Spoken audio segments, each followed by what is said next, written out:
Mindflow Radio. Mindflow Radio. Here we are. Here we are. The eternal present. Yes.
Sleep, my child, you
She's Jalen. And he's Monte. And we have our friend Verge here. Hey, Verge. Yay, thanks for having me. Thanks for being here. He was just playing drums on the last song.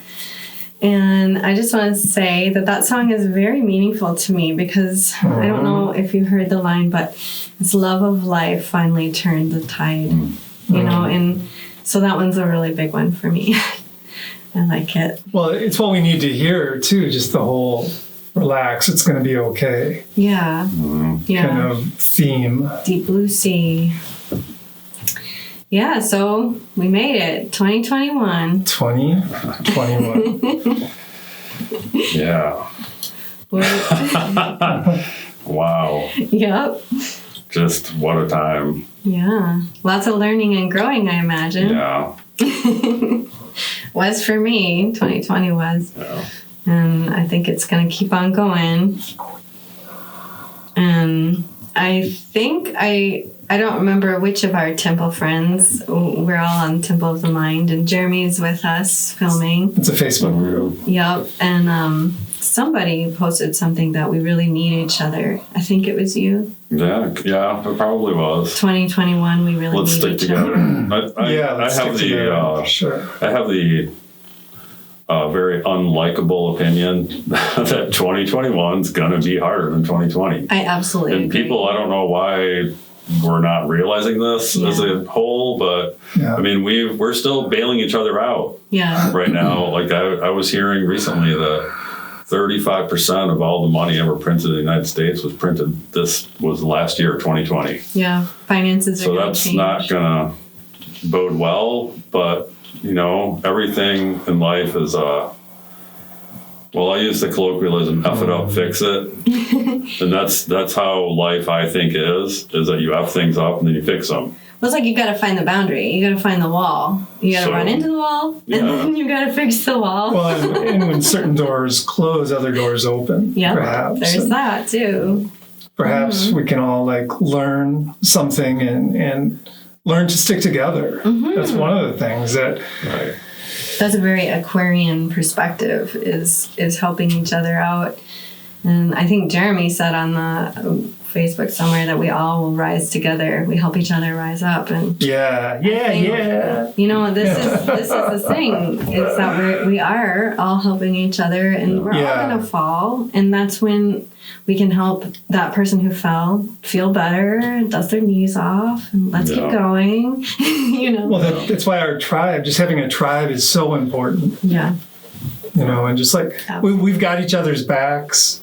Yeah. And you know, we see the good in each other. Yeah. Essentially. Or the neutral perspective. Like sometimes we just gotta go for neutral. Okay, I don't know what's gonna happen, but I'm gonna give it a chance and see what happens. Yeah, and ideally we want to be in that neutral mind state just as much as possible, really. Like 51% of the time. You know, and Verge, you were talking about ice skating. You know, and just how you just get into that zone. Yeah.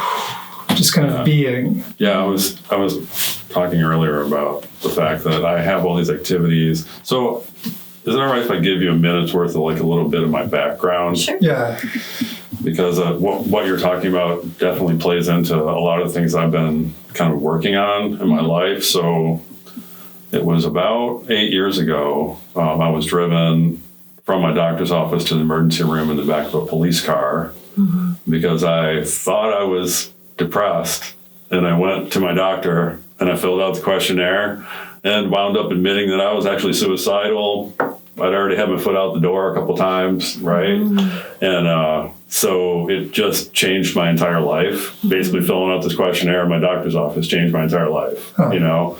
So, and when I was in the back of the police car, I felt a wave of relief that somebody knows that these things are happening in my life now. Yeah. And I've actually raised my hand and someone's going to help me because I was beyond helping myself. And I think that that's an important message that I try to get across to people is that, you know, right now people are losing jobs and losing income and there's all kinds of terrifying things happening. And there were already a lot of people who were suicidal when we started locking down. Yeah. And now that number is climbing. And so rather than mentioning that as a way to alarm people, I'd like to mention that as a way to alert people that if you might be one of those people, someone listening right now. So if you are, there's 1-800-273-8255. It's 273-TALK. Those people saved my life. That's awesome. Like I was suicidal for a number of years.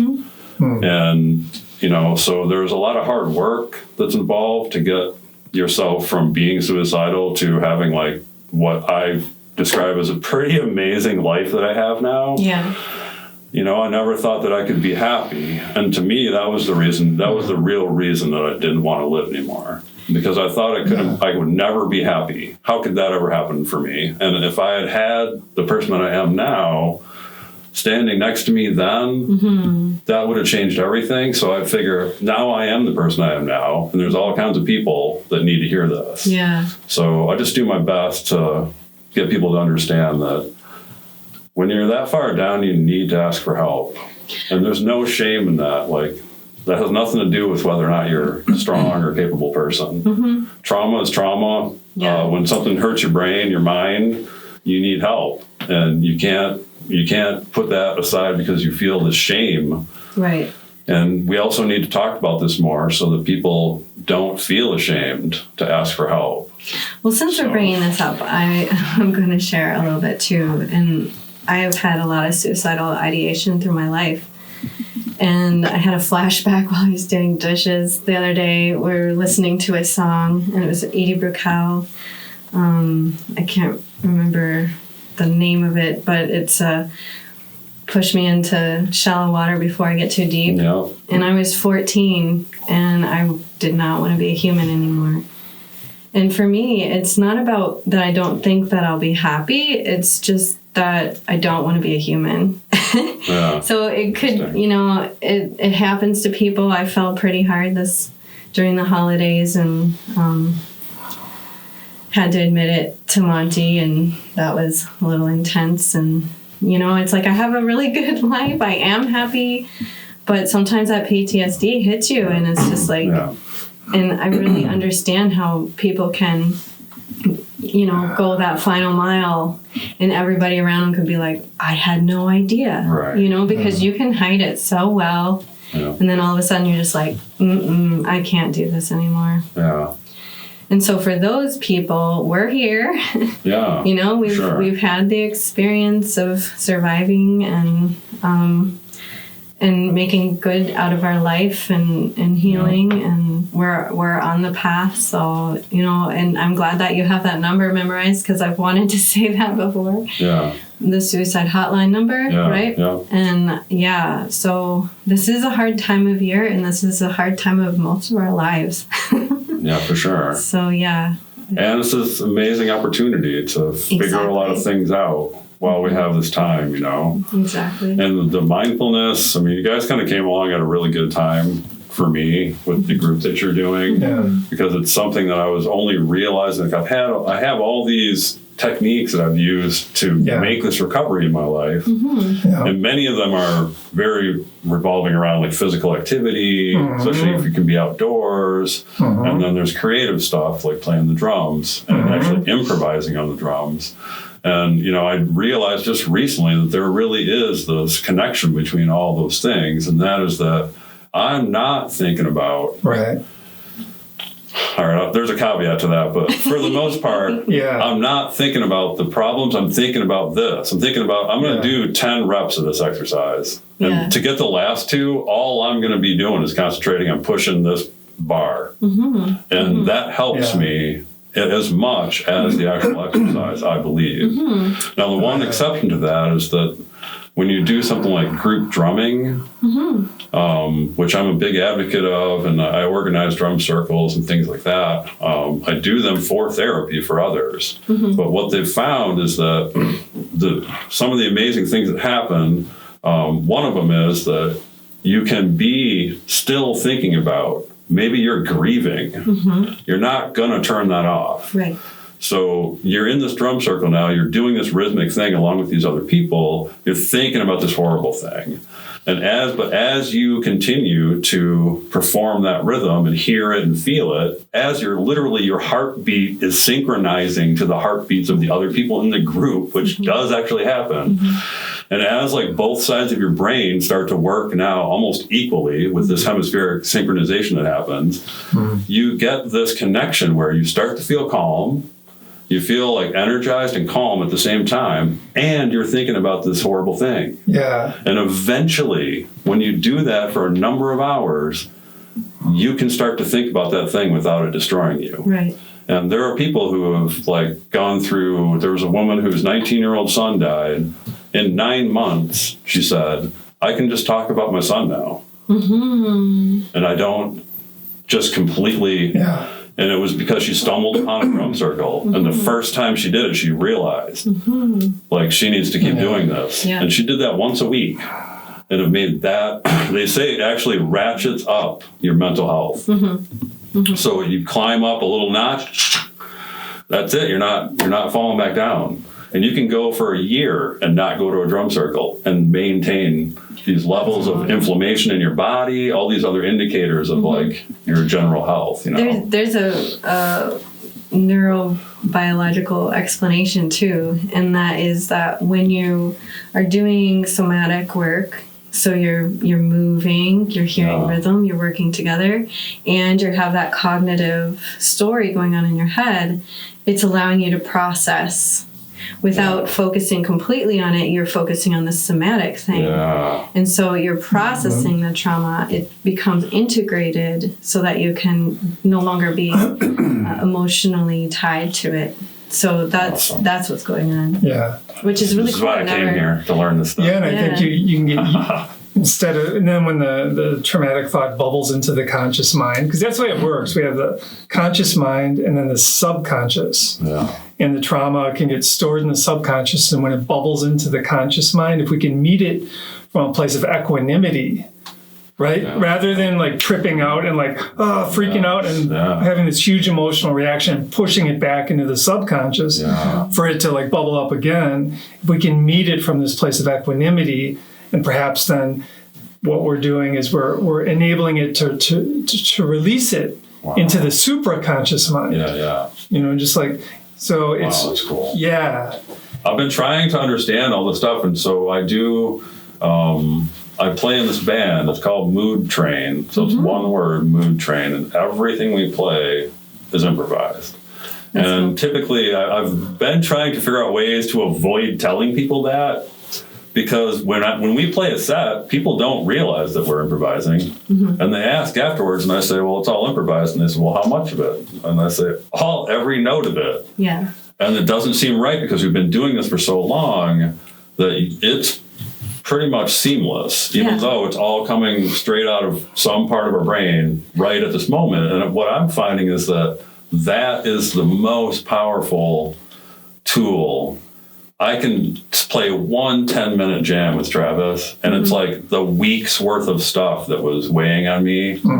And sometimes there's almost like I feel a switch in my mind where I just go, everything's fine. And I literally think to myself, why was I worrying about anything?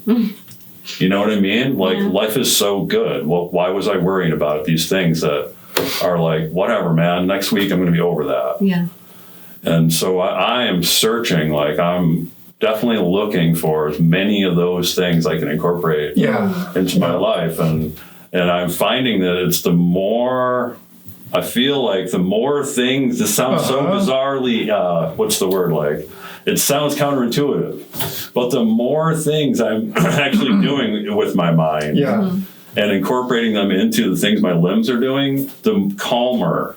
Yeah. As I become able to play like different syncopated things with all my limbs and coordinate all of it and be filling things and I'm playing off of him, that causes me to become calm like even faster. Yeah. Like it's really interesting. I'm still trying to learn what it all means, you know. What is that called when you're ambidextrous? So you're training in ambidextrous. Yeah, I'm trying to.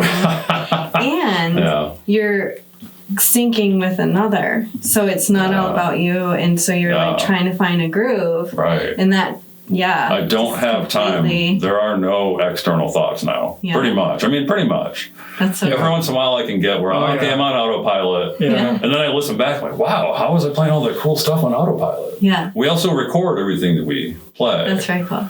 Which is helpful in like learning new things, learning what works and what doesn't, but also in making yourself feel like a sense of that I'm making progress. And it's like you're listening to your session. For sure. Your therapy session. Yeah. You know, and when you come to like that, that's the big difference too, is it has taken until the last few years where now it's pretty much everything we record, we really like it. That's cool. And that took a long time. Yeah.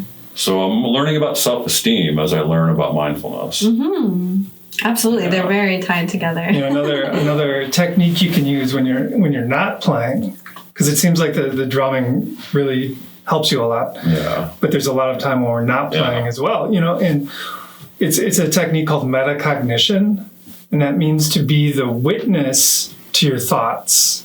The neutral or mindful metacognition is to be the mindful witness to your thinking patterns. Okay. Yeah. And then you notice if you're, for example, if you're ruminating, if you're thinking too much, because ideally you want to have that balance between the thinking and the awareness just throughout the day. Yeah.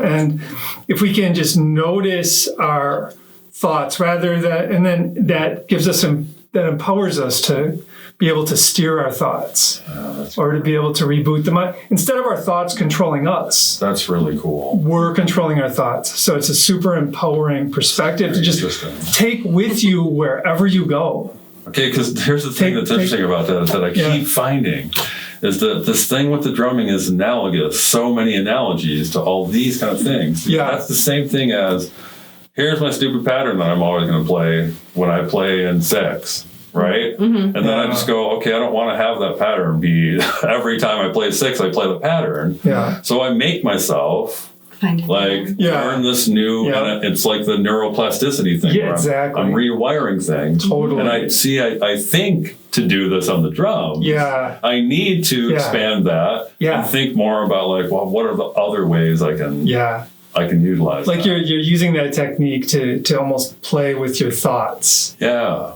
It's really an amazing thing to think like, okay, so I'm playing the song in 6 and I automatically do this certain thing. And there's a physical feeling that you get when you do that feels comfortable and satisfying. Yeah. And then you do this other thing and it takes you 6,000 times to not mess it up. Yeah. And it's uncomfortable and you don't like it and it's annoying and you have to listen to the metronome or you screw it up. And what I like to do is here's what I find helps the most. I turn on a basketball game. While you're doing that. And what happens is I start off and I can't get this no matter what I do. Next thing you know, though, as I'm slowly getting sucked into watching this basketball game, as I can now pay complete attention to that, I'm now just doing this. And at a slow tempo. And by the end of a basketball game, I can typically like master a new technique. By not letting myself, because I'm turning off the part that tells me I can't do it. Right. And you're creating these new neural connections, like you were saying. Yeah. What that makes me think of is just like in my day-to-day life, if I'm noticing that I'm getting stuck in an old unproductive pattern. Yeah. One of the ways I can change that is I turn on the basketball game, but in a different kind of way, and that's just reciting various mantra. In my mind. And what I do is I take that internal chatter, that dialogue, and I quiet it down. Yeah, that's great. So I'm learning techniques to reboot the mind.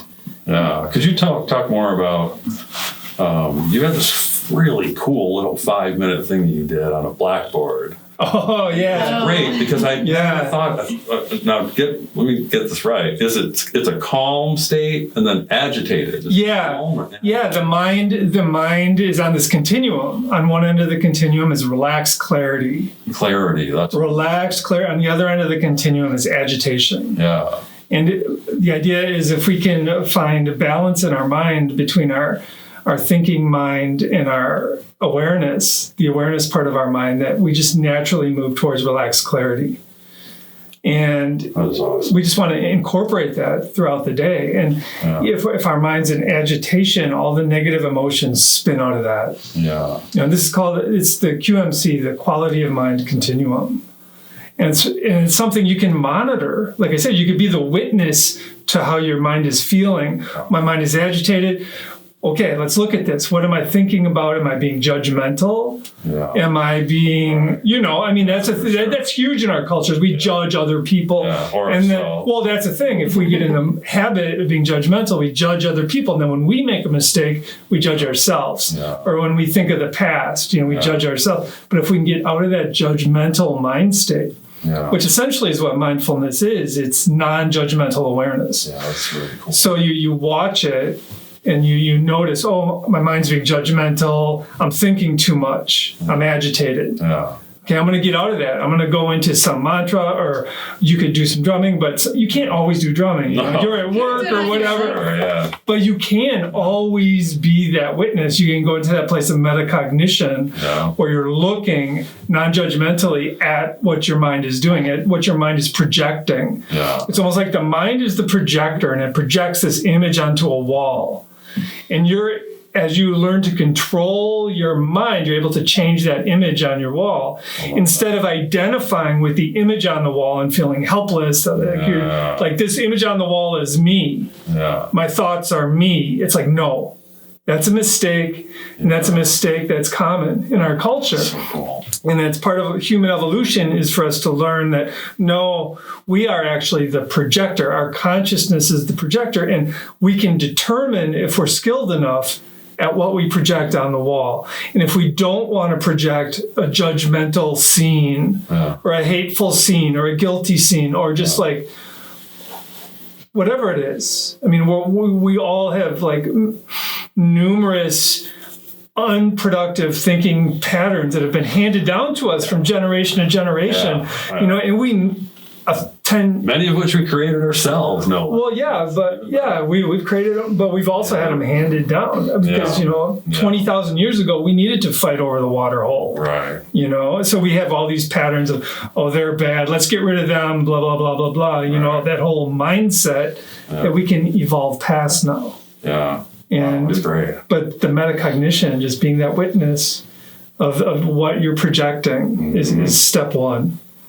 And then, like I said, that's something you take with you wherever you go. Yeah. Wherever you go. And then you start noticing that an old pattern, an old unproductive pattern will jump into your mind, and you'll notice it. You'll be like, that old unproductive pattern. Yeah, right. And then I just did that myself in my life. So okay, and then you're able to decide, well, I'm just going to let it roll. Yeah. Or I'm going to try and re-steer it or reboot it. Yeah. And that's where the mindfulness training comes in, because you're able to actually have the skills to turn that thought off. Yeah, that's awesome. Yeah. That's really cool. It's totally worthwhile. Well, it's something I'm definitely going to continue working on. Yeah. Good. Because I've just been on a journey, like, ever since I was suicidal. I've been on this journey of, like, how can I figure out how to make myself, like, mentally as healthy as I possibly can be? Like, and all these simple things that you think are so simple, once you've looked at them and, realized all the mistakes you made and then corrected the mistakes. And, I look back and I can't believe when I tell people some of the stories about my life, they don't believe them. Mm-hmm.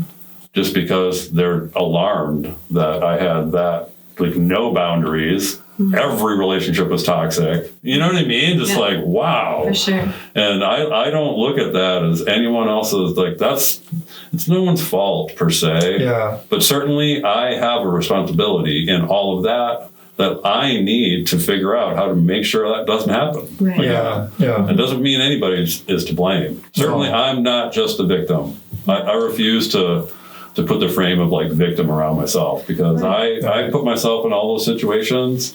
I didn't know. Yeah. But you know what? The first 2 times, I didn't learn anything either. Right. And so, but like you say, it becomes a pattern. You don't understand it. You've got these neural pathways. You're not understanding how to do anything to make those different. Yeah. And man, I'm telling you, I wish that every kid I talk with my son about all these things all the time. Mm-hmm. Every time we're together, we talk about these type of issues. Mm-hmm.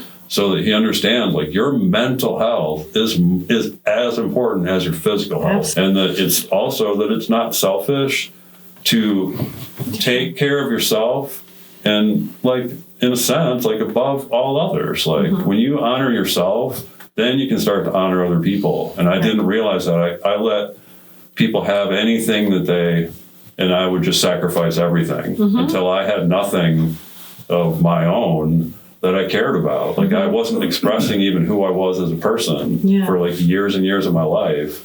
And that almost killed me. And I do feel like that was kind of what we were feeling the last week or so, is just finding that balance of what's healthy to give away, and at what point do you say, no, I need to work for myself right now, I need to not give anymore right now. And that is, it sounds selfish, but it's not. It's self-preserving, you know? You're basically saying, I can't give you anything right now of quality, and I've got to go reboot myself and rejuvenate. And until I've got that juice, I'm going to go in my cave. Well, like I say, people don't see it as, like, the way we see, like, you know what, I broke my leg. It's going to be a couple months. Yeah. Right. And it's like, if you break your leg, people are all over. Hey, I'll bring you some chicken soup. But if something happens to you, you know, psychically or, like, spiritually or mentally, they act like you're weak. And I think we're starting to get past that now, because enough prominent people have been frank and kind of shared their stories. And I hope we can continue to do that so that we can reach a point where there aren't as many of us with these stories. That's what I'd like to get to. That'd be amazing. I do have to say that I do feel that we came here to learn these things. I don't know your belief system or anything, but my belief system is I do believe in reincarnation, and I think I came here to learn all of my past crap. And so that meant I had to start off in an abusive childhood. You know, it's like, interesting. And I don't blame anybody also. And it's like, I had to feel these things so that I could come to the place of acknowledgement. So I could come to the place of, how do I heal? How do I fix this? Yeah. And finally get here. Well, and through your healing, you're like, what you're passing on what you've learned to others. Right. So there's, and I think that we're all experiencing that. Oh, I think so. I think we all have a fair amount of trauma. You know, I mean, even all the trauma that's been handed down to us through the, what's that called, epigenetic trauma. You know, it's just this huge part of humanity. Yeah. And we need to heal from that. And now's the time, 2021. I know, right. 2021. Look ahead. Yeah, and right, because 2020 is just hindsight now. So now it's 2021. Yeah. Eyes on the prize. And we all are in this together, and the path is the destination. So if we can get on this path of moving forward, then we're there. We're there. We're going to have issues. We're going to, it's the ratchet effect. We're going to make some progress, and we're going to fall back a little bit, and that's okay, because that's the natural way. And then we're going to move forward again, and fall back a little more, and then move forward again, and the ratchet effect. But if you're on the path of really healing that way, you're there, and then we just support each other. We support each other, and we personally, I do think that women have a little bit of an easier time, because when they get to that place, they call their friends, but guys, the statistics are that guys actually go through with suicide faster or easier because they don't call on their friends. Yeah, and you're right about that. I think that's what we need to shift in this idea of tribe. Yeah, is like to kind of shift the protocol for men to be healthy and feel okay in reaching out to each other, and women can share our gabbiness traits. Yeah. The ability to share that. Well, we act as though there are certain traits that if you have those traits, like there's no way you can be like a capable or tough, person who can, like, don't you think we have certain traits that, like, if you ever show fear, you're not, you're less manly. Certainly I the think media. that's silly because, of course, everyone feels fear. Everybody feels that. Yeah. It's how you respond to the emotions that you have that really counts. Right. I noticed, thinking back to when I was a kid and I had like certain TV programs that I liked. And like Wild Wild West. I don't know if you remember that. Yeah. But the lead guy, like you said, he never ever showed any fear. Yeah. And he was the example to me of how to be a man, really. Yeah. This cool man. He's never afraid of anything, ever. Yeah. It's like, whoa. Now looking at it now, it's like, yeah, it's not the most realistic view. No, it's not. It's not something and then when you feel fear, you feel like you're failing. Right. Yeah. Do you know who C.T. Fletcher is? Mm-mm. Oh, he's one of my favorite people walking the planet, but he's a guy who used to be the world's strongest bench presser. Oh yeah, you were telling us. And he actually set the strict curl record at one point in his life. How much? I think it was 220 something. One at the arm? time. No, it's 2 arms, but you have to be leaning back against a board, so you can't cheat. Oh, okay, you can't rock your. But so this guy obviously is like one of the baddest dudes on the planet, and then he had a congenital heart issue that he didn't know about, and he flatlined. Basically he died. They brought him back to life, and they put this artificial valve in his heart. Mm-hmm. So for something like 12 years. He could hear in a quiet room, he could just hear his own mortality. Like, this thing's going to fail after X amount of cycles, and I'm sitting listening to it. Right? Oh, man, and so think about the mindfulness you would have to develop to not just be terrified for the rest of your life. Yeah. So there's a great story where he's sitting in this doctor's office, and he's just cowed by the whole thing. He's just kind of like giving up, and he hates now the fact that he can't do the things that he likes to do, and he's given up. And his doctor actually says to him, like, looks at him and says, like, what happened to you, man? And he's like, what do you mean? He's like, you used to be the baddest dude on the whole earth, man. What happened to you? How come you look defeated? And he was like, you know what? Now I'm going to go in the gym now. And he went in the gym. It became that person all over again through all of this. But the interesting part is that, along the way, they made a documentary film about him because this dude hit rough times for a while in his life. Mm-hmm. When this happened, it like almost completely destroyed everything in his life when he had this issue. Like, he was homeless for a while and stuff. And he came out and told the story of all these things that happened in his life. And, like, he was, like, bared his soul in this documentary. And then people went crazy for him because he's a man who's, like, the strongest dude in the world. But he's telling you all these stories of all this horrible stuff. And he's telling you, like, I'm working on myself. I have a long ways to go. Like, I'm just learning at this age how to live my life. Mm-hmm. And that's what people responded to. Mm-hmm. And so there was, like, now people line up for hours just to shake this dude's hand, just to tell him stories like, I was sitting on my couch and I saw your documentary came on and I lost my job. All I was doing was smoking weed all day. I lost my wife. And he's like, from that day on, I just went to I haven't stopped going to the gym. My life's completely different. Mm-hmm. I turned my entire life around. And since that time, C.T. Fletcher had another heart attack. Mm. He now has a woman's heart. Wow. He had an entire heart transplant. Mm. And so now he's even more nice and sweet. But he's one of these people that what he's showing is that men need to have vulnerability. Mm-hmm. Like, Brene Brown's right. Like, vulnerability is a form of courage. Mm-hmm. And that's the way that we ever get to where we help each other, is by people being vulnerable, saying, like, man, I'm not going to make it. Mm. None of us are. That's another part of it. That's a good way to look at it. It's true. We're mortal. Yeah. Our souls are eternal, but our physical vessels are mortal. And, what I hear from that story is, wow, he got a couple second chances. That's really neat. Yeah. And sometimes I'm of a weird mindset. I don't go to doctors and stuff, even though I have doctor friends. Yeah.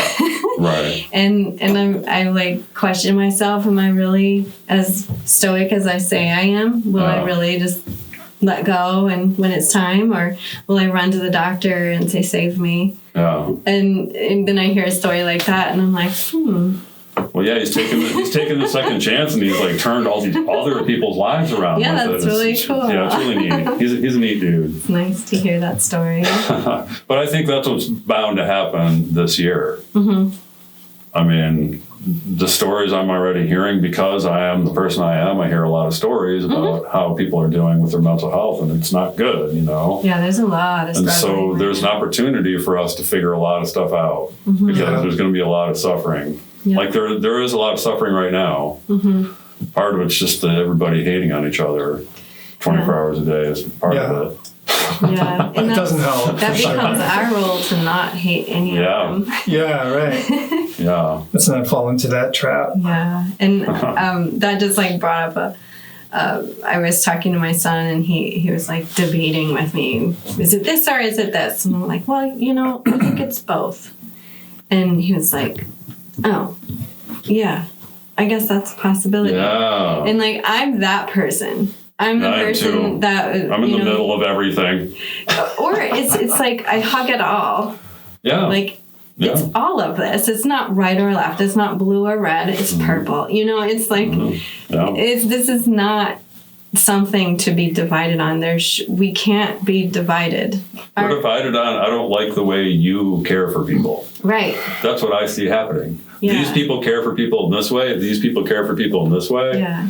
And we're fighting over you're immoral because you care for people in this way that's different than the way I do. And but that's why I look at it. Like we're all of years. like 96% of us are caring people. The other 4% are sociopaths. Learn how to watch out for those people. But the rest of us are like just good people who like actually care. Like want to be happy and healthy. I try to assume people are doing their best. Mm-hmm. If I see the indicators that tell me I need to watch out for this person, then I watch out for them. But when I'm just meeting someone and no alarms are going off, I assume this person's not here to offend or hurt anyone's feelings. And they'd probably like to just go through their day without anyone doing that to them either. Right. I like how simple. I have to point out that what you said about the indication versus the judgment. And we talk about discernment. And I just have to point out that was discernment. You know, when you can see like, oh, I'm getting red flags. It's not a judgment to say I'm getting red flags. It's a safety device. Yeah, for sure. So, you know, you can that's red putting flags, yourself number one again, and just always doing that. And then when you do that, it makes it so much easier than number one, you start to realize that there aren't many people who set off those red flags. Yeah. That's why you should pay more attention to them.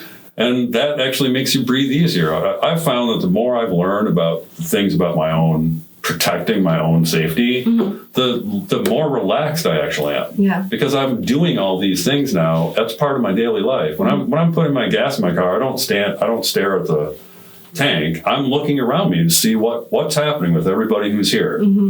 Now, if something happens, I already looked you in the face, man. Like, I'm the last person you're going to mess with because I know what you look like. I looked right at you. All these other people who are shrugging their shoulders, like, and when you learn these techniques, it's so easy to be nice to people. Yeah. Because you have this feeling like, I know walking into this room who I feel like I can trust and who I feel like I can't trust. I can it's kind of like the same reason I started lifting weights. Once you're big enough and you can obviously walk into a room and I'm bigger than everyone in this room, like, I can be as nice as I want to be now. That doesn't work. Do you know what I mean? Me. And I'm not that big. I'm not a huge dude. But back in the day, I was into bodybuilding. Yeah. And it kept me out of all the trouble that people got in at the parties. I would be the bouncer and there would be no fights. Yeah. Because I didn't come here to fight anybody. I came here to go, dude, you know what? You drank a lot. It's time to go. And like, just go home now. And they just listen to you because they they're drunk and you're not, and and you're there to take care of I like that role. Well, it seems like friend's place. I'm protecting my friend and I'm helping you not get arrested. Yeah, and it seems like you handle that role from a respectful position as well. Yeah. Instead of disrespecting people. And I like that idea of walking into the room in a state of awareness, and presence, and relaxed strength. Yeah. And that's the way I try and be when I'm walking into like a quick trip. And I feel like it's kind of like a game I play, as I try and like help the energy of the entire store just by feeling like leading with my heart. And people feel it too. When you look at them and you judge them, people feel it. Oh, for sure. Definitely. And they also feel it if you look at them from a place of respect. Yeah. And I do believe that's one of my personal beliefs is respect everybody. Yes. I mean, it seems they can lose your respect. So I have a saying that actually goes, my respect is yours to lose. My trust you have to earn.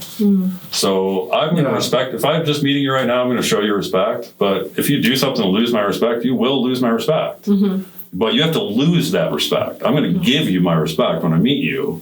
We'll see what happens. But as far as trusting, I'm not going to trust you until you earn my trust, and that's okay. Everyone should have to earn my trust. I like that. It doesn't mean, whatever, man. You need 15 cents for your, you know what I mean? It just means that I'm careful. And if somebody earns my trust, they earn my trust. Good for you. Well, and being in that place of awareness is being careful. Yeah. I would suggest. It's like you said, if you're at a gas station and you're just all caught up in your thoughts, somehow you're just not in this place of awareness. And do you think it's more mindful to be, because here's the only thing I've been thinking a lot about is that there's so many distractions in our modern life now, right? That to me, it feels incredibly therapeutic sometimes to sit in my silly office at home and put on some super mellow background instrumental music and just do engineering work for 8 solid hours where I don't answer emails, nothing. Yeah. And it's just, everything just feels very calm. But then I'm noticing that as I do other things, I'm trying to do that more just in my daily life. I'm in this place, I'm looking at the place now. I'm not looking at my phone. I'm not answering or thinking about some answer or some email. Right. I'm trying to actually be here I am right now. Let's just try to be in that. And I feel like when I was a kid, man, my mind was a lot less agitated.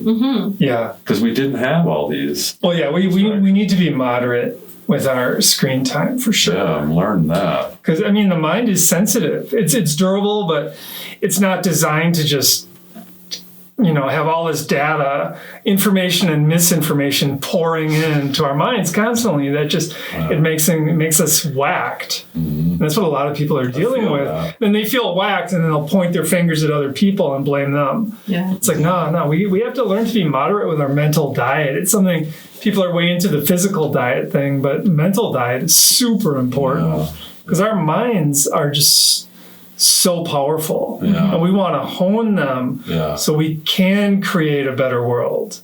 So cool. Yeah, we're doing it. We're doing it right now. Yeah. Yeah. Good job. That's why I came here. All right, man. Another thing, this is so great because I've had a lot of questions in my mind, knowing I was going to come here and talk to you guys. So here's another thing I've been thinking a lot about. Is that I'm finding now that what I choose, because, spend a lot of time now by myself. So I'm watching a movie or whatever, binge watching something for a while if I'm really bored. But I find that I'm choosing these things that they will have this, something happens in there that I'm like, come on, man, there was nothing in the description that told me this was going to happen. And this is exactly what just happened to me that has been stuck in my head for 2 days.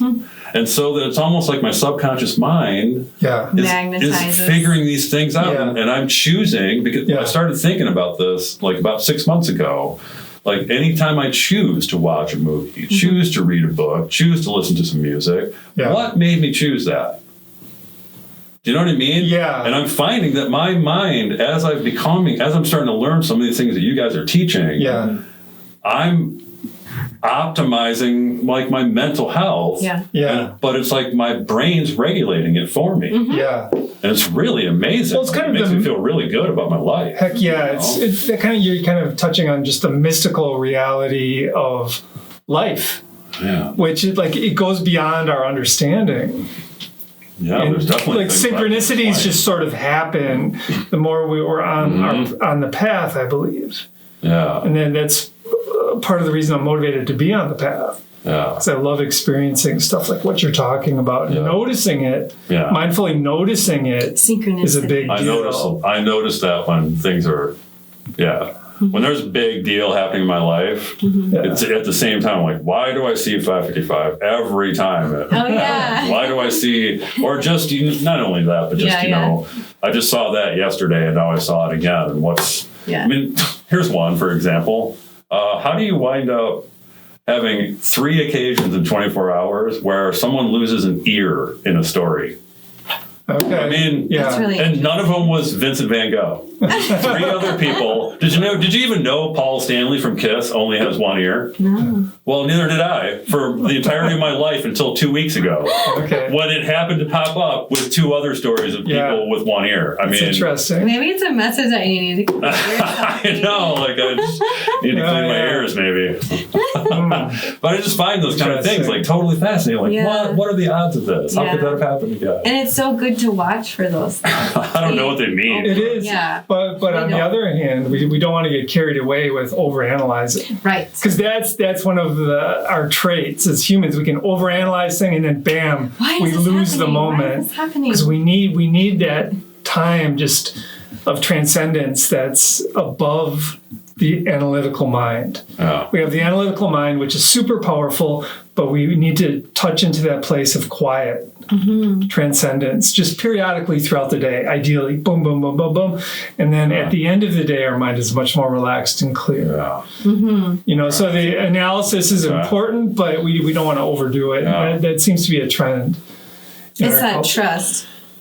I deal with that a lot myself, and I'm really working on it now. I don't want to analyze everything. I don't want to know. I just want to feel the synchronicities and allow them. Yeah. And whatever we draw to us is what we're projecting out, right? Like where we project frequency and vibration all around us, and whatever matches that comes into our realm.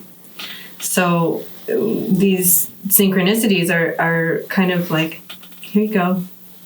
Past square one, past square two. Wow. It's really interesting. Vernon Avenue, $200. So it's that kind of thing. And if we analyze, like, why am I on Vernon Avenue? What's on Vernon Avenue? Is there anything here that I'm supposed to see? And then we kind of lose that present moment because we're stuck trying to figure out the analyzation of it. So I'm trying to stop that myself.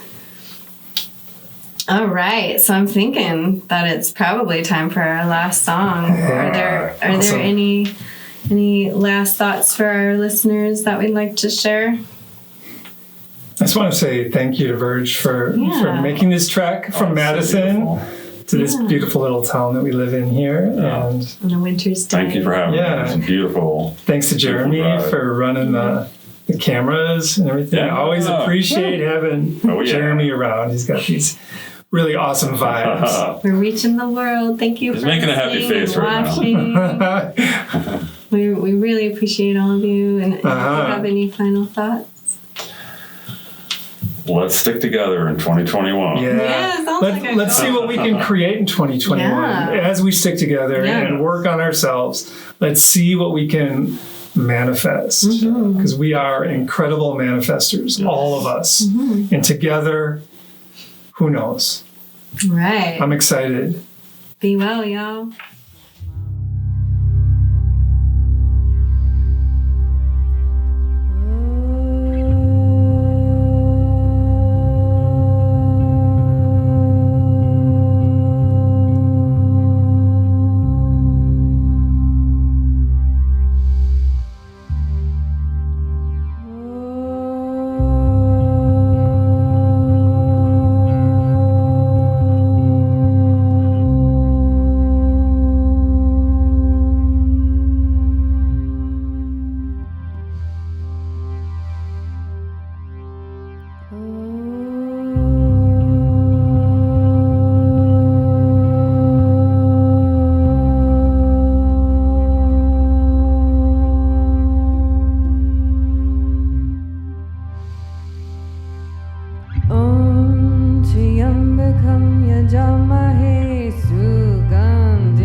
jamahe sugandhim pushtivardhanam uravarukamiva vandanan mrityormukshiya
We got this, y'all.